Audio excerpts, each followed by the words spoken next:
अल्हम्दुलिल्लाहि वकफ़ा वसलामुन अला इबादिहि अल्लज़ीना इस्तफ़ा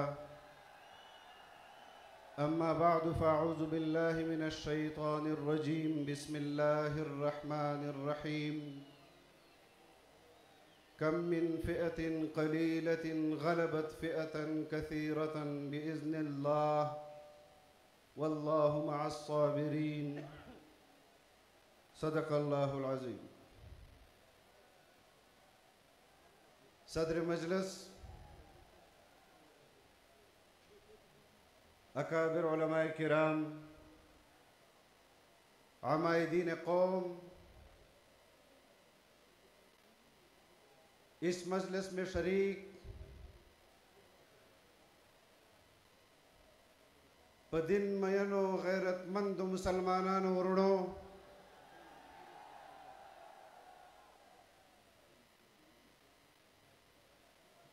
ज़नन दे जमीयत उलमा इस्लाम खैबर पख्तूनख्वा दे जमीयत उलमा इस्लाम दे दगे सूबे दे तमाम अज़लाओ दे तमाम तहसीलों और दे तमाम यूनियन कौंसलों जिम्मेदारानों था बदग अज़ीम शान बावकार अवामी इसम्बले इनेकाद बंदे ज़ड़ल कुमिना मुबारकबादी वर्कों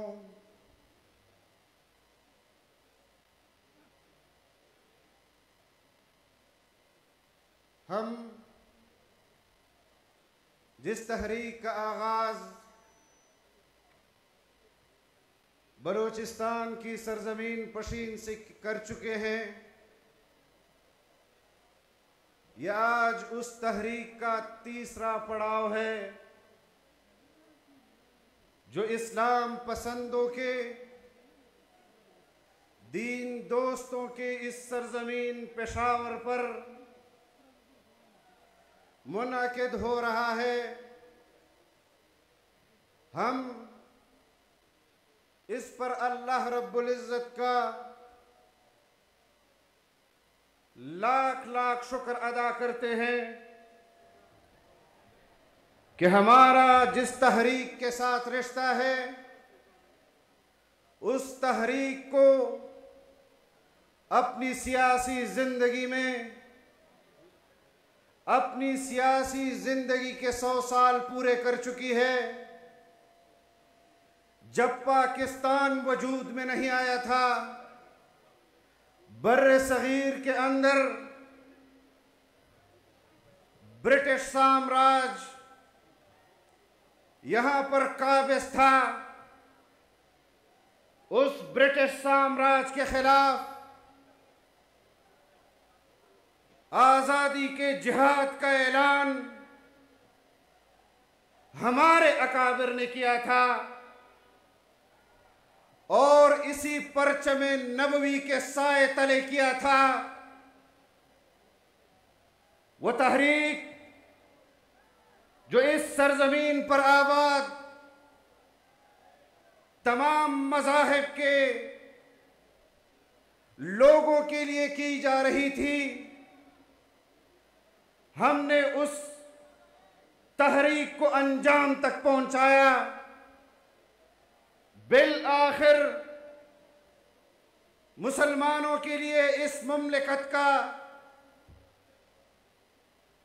की बुनियाद रखी गई कि मुसलमान आज़ादी के साथ इस्लाम के मुताबिक अपनी जिंदगी गुजारेगा। बदकिस्मती से 25 साल तक ये सरजमीन बेआईन के तौर पर जानी जाती रही। उबूरी आईन दिए जाते रहे, जर्नेलों के आईन दिए जाते रहे, लेकिन इस मुमलिकत खुदादाद पाकिस्तान को अगर मुत्तफिक का आईन दिया गया तो जहां पर उस वक्त की हुकूमती वफद की सरबराही जुल्फिकार अली भुट्टो कर रहे थे, तो मद्दे मुकाबिल वफद की सरबराही आपके और हमारे कायद मुफक्किर इस्लाम हजरत मौलाना मुफ्ती महमूद रहमहुल्लाह कर रहे थे। उनके शान बशाना मोहतरम वली खान मौजूद थे, उनके शाना बशाना अब्दुस्समद खान अचकजई मौजूद थे, उनके शाना बशाना सरदार बुज़ंजो मौजूद थे, हमारे सूबाई और कौमी सतह की क़यादत के अकाबिरीन मौजूद थे। लेकिन उस वक्त भी इन तमाम जमातों की क़यादत की सआदत अल्लाह रब्बुल इज़्ज़त ने आप और हमारी क़यादत को दिया, और उन्होंने पूरी कौम की क़यादत करते हुए 73 के अंदर इस कौम को आईन दिया, मुत्तफ़िक़ का आईन दिया।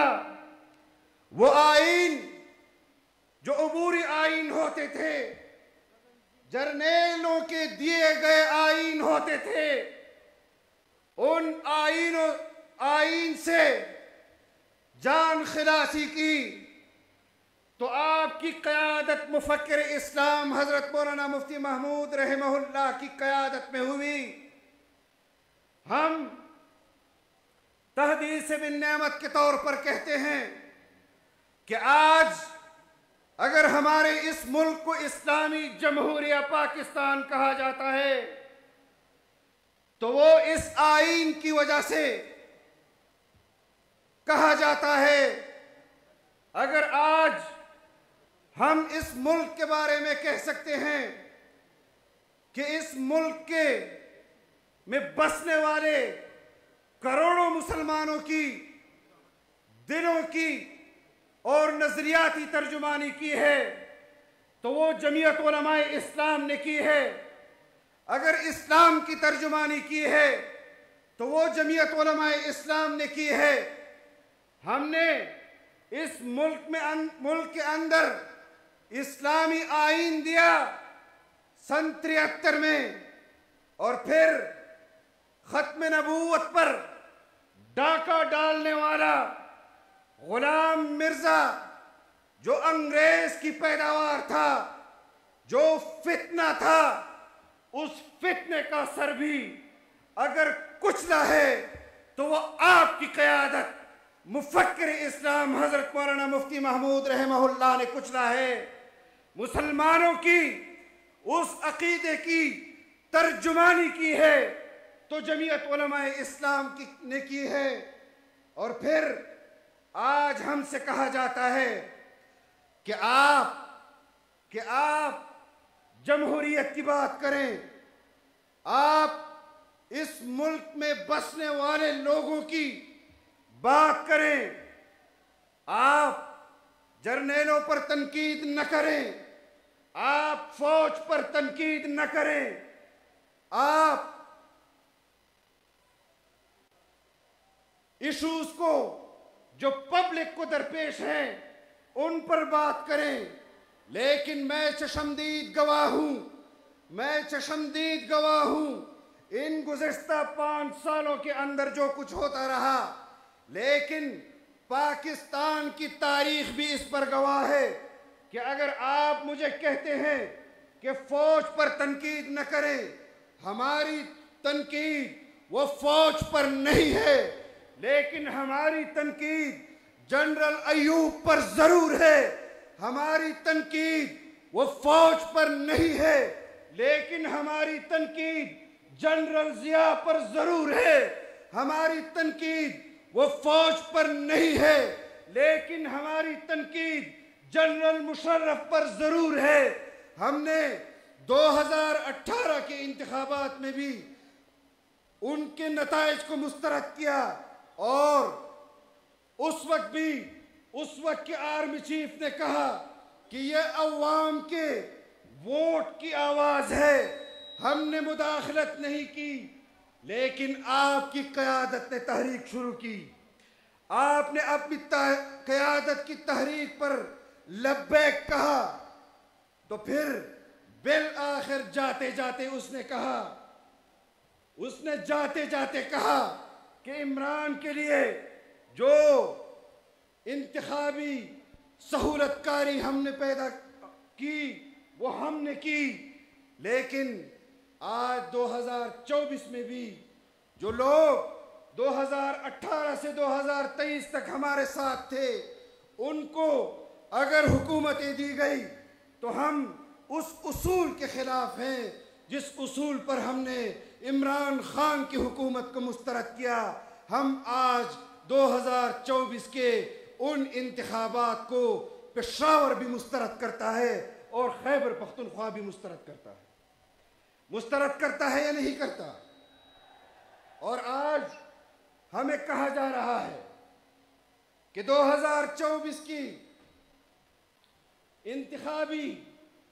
इंतखाबात के सिलसिले में वजूद में आने वाली हुकूमतें इस मुल्क की माशी पॉलिसियाँ दुरुस्त सिमत में मुतय्यन करेंगी, खारजा पॉलिसी को दुरुस्त सिमत में मुतय्यन करेगी। आपने देखा जो पार्टी और जो वज़ीर आज़म वज़ीर ख़जाना अपनी मर्जी का नहीं लगा सकता, वो मुल्क की माशी पॉलिसी भी अपनी मर्जी के नहीं दे सकता। जो वज़ीर आज़म मुल्क का वज़ीर दाखिला अपनी मर्जी का नहीं लगा सकता, वो मुल्क के अंदरूनी मामलात को भी सही नहीं कर सकता। आज भी उनकी काबीना के अंदर ऐसे लोग बैठे हुए हैं जिनको मुस्लिम लीग ओन नहीं कर रही, जिनको पीपल्स पार्टी ओन नहीं कर रही। वो चेहरे, वो किरदार कौन नहीं जानता कि वो किस की पुष्टपनाही उन लोगों को हासिल है। आज हम इस तहरीक को अगर आगाज करने जा रहे हैं, मुझसे पहले हमारे मुकर्रर ने कहा कि हम रिवायती सियासत के अलंबरदार नहीं हैं।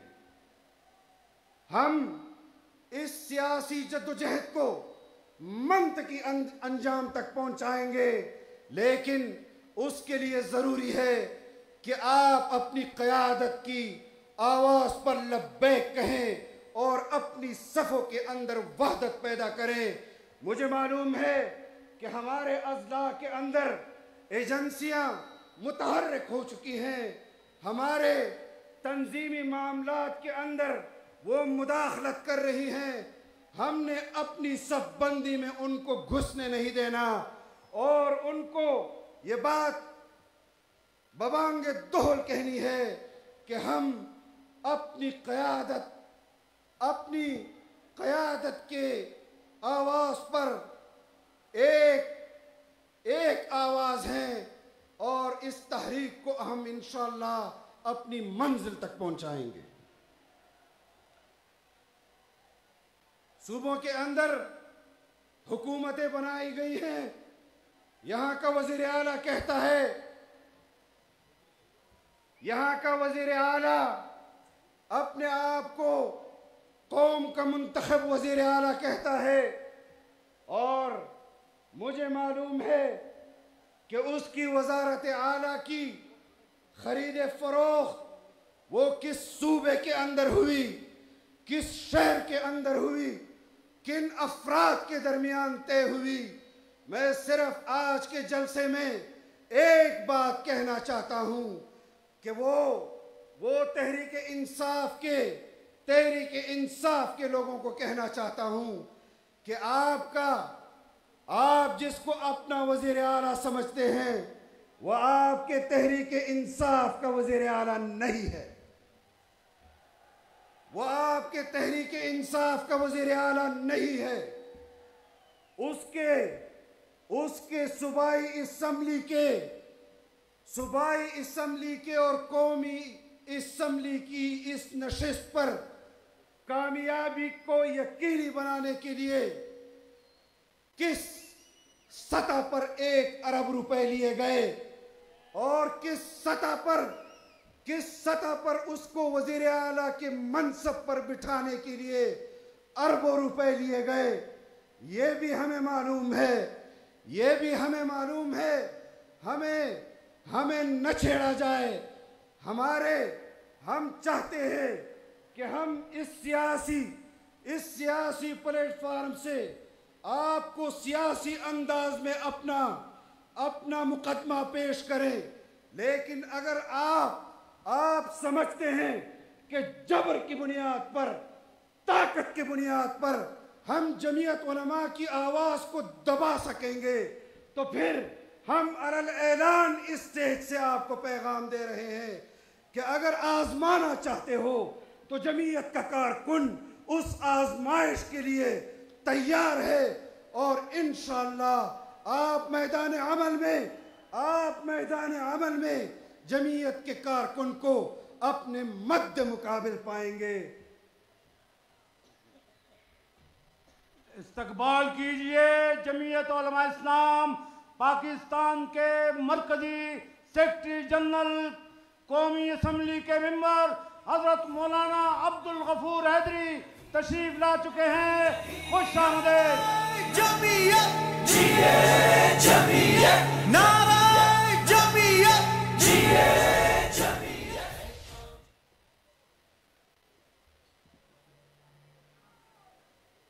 इजाजत।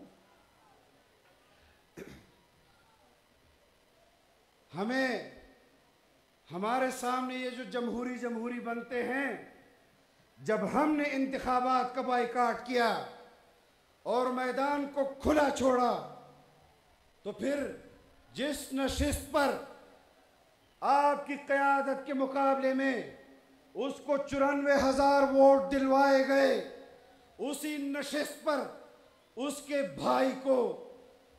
भाई को 50-60 हजार वोट डलवाए गए। तुम झूठ मूठ भी उतना वोट नहीं डलवा सके जितना तुमने आम इंतखाबात में नताइज बरामद किए। मेरे हलके के अंदर जो सूरत हाल थी आपके सामने थी, लेकिन इस पर हम अपनी क़यादत की मुस्तकबिल के लाहे अमल और मुस्तकबिल के फैसलों पर इंतज़ार कर रहे हैं।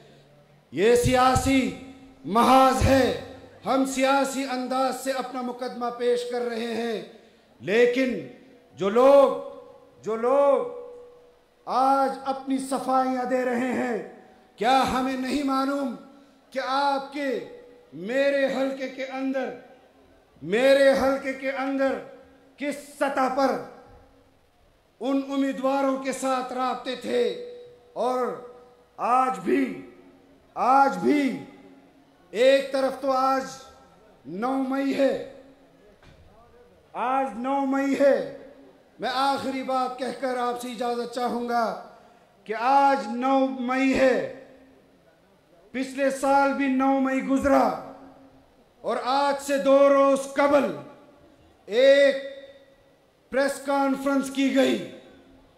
उसमें एक मर्तबा फिर दोहराया गया कि हम 9 मई के किरदारों को सजा देंगे। कहा गया या नहीं कहा गया? आपने सुना या नहीं सुना? लेकिन गुज़िश्ता साल 9 मई हुआ, कोर कमांडर के हाउस पर हुआ। उस कोर कमांडर के साथ क्या हुआ वो आपने देखा। लेकिन 2 रोज कबल कहा गया कि हम 9 मई के मुजरिमों को सजाएं देंगे, लेकिन आपने देखा कि 8 फरवरी के इंतखाबात में उन्हीं मुजरिमों को इलेक्शन लड़ने की इजाज़त दी गई और उनको इलेक्शन मुहिम में हिस्सा अदा करने की इजाज़त दी गई। वो कामयाब हुए या करवाए गए, ये तो हम साबित करेंगे कि कामयाब करवाए गए। एक तरफ आप 9 मई के वाक़े पर लाहौर के कोर कमांडर के साथ एक रवैया इख्तियार करते हैं और इस सूबे का आपका कोर कमांडर उसी 9 मई के मुजरिमों को अपने कोर कमांडर हाउस में बुलाकर उनकी दावतें करता है, उनकी काबीना के साथ उनको बुलाता है, उनको इलेक्शन में हिस्सा लड़ने दिया जाता है। ये किस किस्म की पॉलिसी है कि आप प्रेस कॉन्फ्रेंस के जरिए तो 9 मई के मुजरिमों को सजाएं दिलवाने का ऐलान करते हैं और इस सूबे का आपका कोर कमांडर उनको अपने घर में बुलाकर इज्जत देता है। आप अपनी पॉलिसी के बारे में जो सवालात इस वक्त कौम के अंदर पैदा हो रहे हैं, उन सवालात पर आप कौम के इन जहनों को मुकम्मल तौर पर यकसुई के साथ एक पॉलिसी दें। इस तरह इस्तिराब का कौम शिकार मज़ीद नहीं होना चाहती। और इसी के साथ मैं अपने अकाबिरीन से भी माज़रत चाहता हूँ कि उनके मौजूदगी में मुझे इतनी बात करनी पड़ी। मैं आप तमाम हजरात के लिए दुआगो हूँ, जिस तरह आपने इस प्रोग्राम को कामयाब फरमाया, अल्लाह ताला आपको कदम कदम पर अजर अज़ीम अता फरमाए। व आखिर दावाना अनिल हम्दुलिल्लाहि रब्बिल आलमीन।